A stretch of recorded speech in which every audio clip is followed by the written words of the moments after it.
조갑제 TV 시청자 여러분 안녕하십니까. 2019년 9월 3일 오후 3시입니다.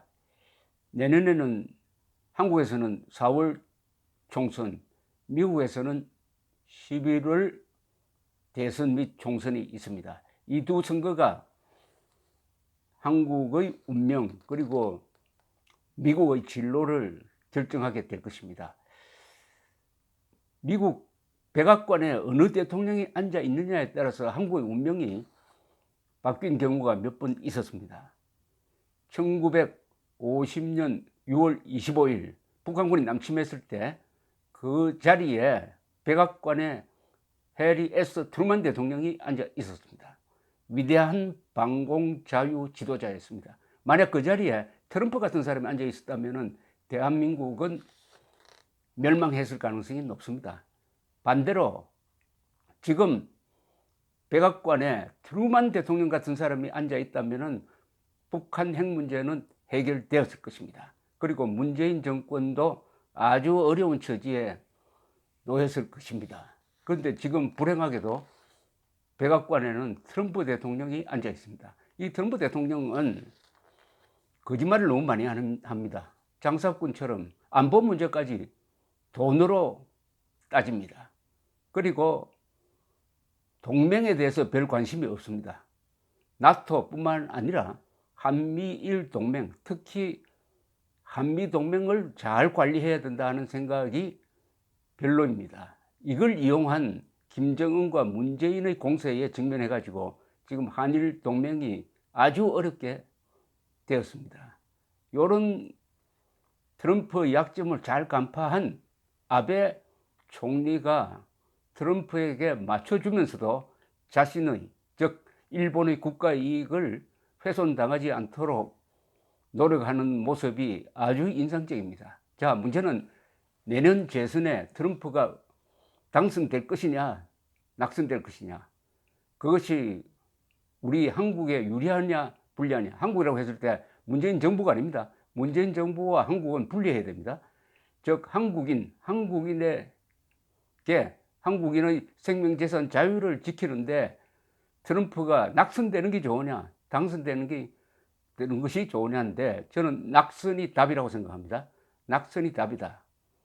현재로는 그렇습니다. 앞으로 트럼프가 뭐 개과천선을 하면은 또 달라질 수가 있지만, 그런 점에서는 지금 아주 희망적입니다. 낙선을 바라는 사람 쪽에서는 희망적이다 이거죠. 여론조사를 한번 보겠습니다. 최근에 8월 달에 여론조사가 여러 군데서 발표됐습니다. 미국입니다. 미국에서 발표됐는데 CNN이 이것을 종합을 해가지고 보니까, 첫째, 가장 최근 퀴니피악 대학교의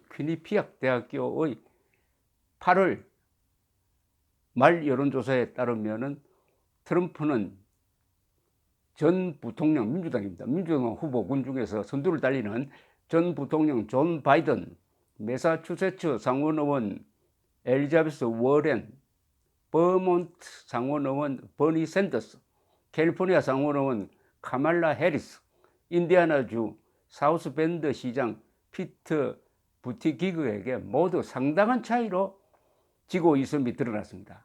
이 예상 대결을 해보니까 그렇다 이거죠. 특히 조 바이든에게는 54대 38%니까 16%포인트나 떨어지고 있습니다. 16%. 다른 조사도 비슷합니다. 이 트럼프 지지 성향이 강한 데가 폭스뉴스입니다. 폭스뉴스 조사에서도 트럼프는 바이든에게 두 자릿수의 퍼센트로 지고 있습니다. 8월에 이루어진 미국 국내의 모든 여론조사를 종합하여 보면은 트럼프는 바이든을 49대 39%로 10% 차이로 뒤쫓고 있는 모양새입니다. 현역 대통령이 오히려 미래의 경쟁자가 될 후보, 지금 후보가 안 됩니다만 경쟁자에게 10%포인트나 뒤쳐져 있다. 49대 39입니다. 이것은 상당히 트럼프의 재선을 어둡게 한다고 볼 수가 있습니다. 이 트럼프는 트럼프는 한국 보수 세력을 아주 곤란하게 만든 사람입니다. 작년 3월 기억도 생생하시죠. 정의용 특사로부터 김정은이가 핵을 포기하기로 했다. 그리고 트럼프 대통령 만나기로 했다 하는 보고를 받자마자 즉석에서 그러면 5월 중에 만나겠다. 이렇게 함으로써 트럼프 김정은 회담이 세계를 흥분시키고 요걸 잘 이용한 문재인 김정은의 4.27 판문점 선언, 그리고 6월 12일 싱가포르 회담, 그리고 6월 13일에 지방선거가 있었습니다. 이 이른바 평화, 가짜 평화 무드에 아주 녹아난 것이 홍준표 대표가 이끌던 자유한국당이었습니다. 자유한국당을 참패시킨 것이 바로 트럼프였습니다. 김정은에게 속아서 김정은과 문재인 합작으로 트럼프를 끌어들였죠. 이런 쇼에 가담함으로써 한국 국민들이 아주 어렵게 되고 말았습니다. 그것이 지금도 지속되고 있습니다. 내년에 또 무슨 짓을 할지 트럼프가, 내년은 김정은이가, 지금 트럼프는 김정은에게 매달리는 형국입니다. 김정은이가 내년 대선을 망칠 수도 있다 이렇게 생각하는 거죠. 김정은이가 핵실험을 한번 한다든지 장거리 미사일 실험을 한번 하면은 미국 국내 여론은 트럼프가 속았다, 트럼프가 저 애송이 독재자에게 놀아났다 이렇게 돼서 아마 확실하게 내년 대통령 선거에서 떨어질 것입니다. 이걸 잘 간파한 김정은이가 아마 내년에, 올해 말부터 내년에 걸쳐서 아주 강한 드라이브를 걸 것입니다. 그리하여 대북 제재 해제 또는 대북 완화, 그리고 문재인 정권이 북한에 갖다 바치는 그런 구도를 만들려고 이 대선 국면을 이용할 것이라고 생각합니다. 한국 총선도 그 틈바구니에서 어떻게 될지 참 골치가 아픕니다. 자, 그런데 CNN이 2차 세계대전 이후 역대 대통령의 이 지지율을 쭉 조사를 했다고 합니다. 그러니까 재선을 앞둔 현직 대통령, 재선을 앞둔 현역 대통령이 지금과 같은 시기에, 그러니까 재선 선거를 1년 한 3개월 앞둔 시점에서 지지율을 조사를 해보았더니 11명의 현직 대통령 가운데 단 2경우에서만 예상 득표율 조사에서 지고 있었다고 합니다. 그게 누구냐면은 1979년의 카터.